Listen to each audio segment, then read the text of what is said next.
Hoy vamos a viajar en el tiempo a uno de los momentos más cruciales de la historia moderna, a la Revolución Francesa. ¿Qué pasó exactamente y por qué sigue siendo tan importante hoy en día? Acompáñenme a descubrirlo. A finales del siglo XVIII, Francia era una olla a presión a punto de estallar. La sociedad estaba dividida en tres estamentos: el clero, la nobleza y el tercer estado, que era básicamente todo el resto de la población. Imaginen esto: los dos primeros grupos vivían llenos de lujos y no pagaban impuestos, mientras que el tercer estado, la inmensa mayoría, cargaba con todo el peso económico del país. Sufría de hambre y no tenía ni voz ni voto. El rey, Luis XVI, y su esposa, María Antonieta, vivían en el opulento Palacio de Versalles, completamente ajenos a los problemas de su gente.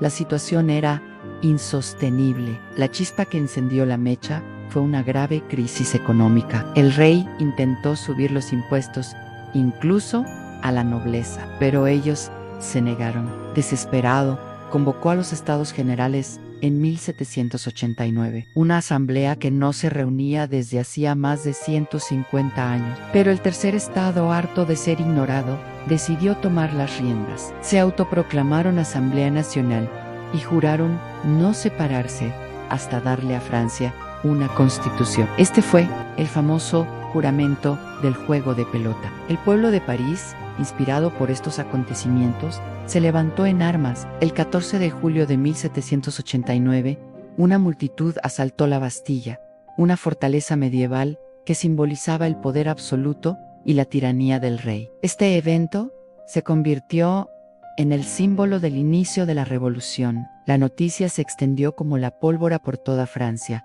provocando levantamientos campesinos y marcando el fin del antiguo régimen. Poco después, la Asamblea Nacional abolió los privilegios feudales y proclamó la Declaración de los Derechos del Hombre y del Ciudadano, un documento revolucionario que afirmaba que todos los hombres nacen libres e iguales en derechos. Libertad, igualdad y fraternidad se convirtieron en el lema de una nueva era. Pero la revolución no fue un camino de rosas. El rey intentó huir, fue capturado y la monarquía fue finalmente abolida, proclamándose la Primera República Francesa. En 1793, Luis XVI fue ejecutado en la guillotina, un acto que conmocionó a toda Europa. Esto dio paso a una de las etapas más oscuras y sangrientas: el reinado del terror. Liderado por Maximilien Robespierre y los jacobinos, se persiguió y ejecutó a miles de personas consideradas enemigas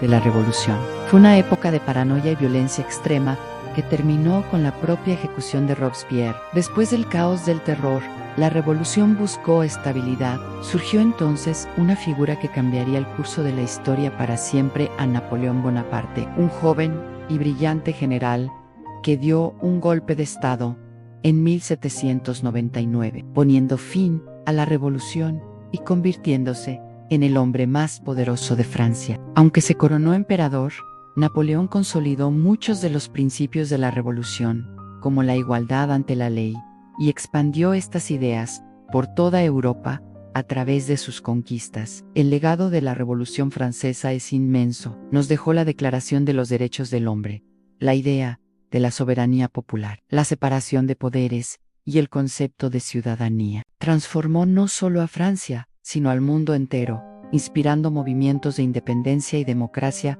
en todo el planeta. Las ideas de libertad, igualdad y fraternidad siguen resonando con fuerza en nuestras sociedades actuales. Y así concluimos nuestro viaje por la Revolución Francesa, un periodo complejo, violento, pero fundamental para entender el mundo en que vivimos. ¿Qué les pareció? ¿Qué otro evento histórico les gustaría que exploráramos? Déjenmelo saber en los comentarios. No olviden darle like a este video, suscribirse al canal y activar la campanita para no perderse nuestro próximo contenido. Gracias por acompañarme y hasta la próxima.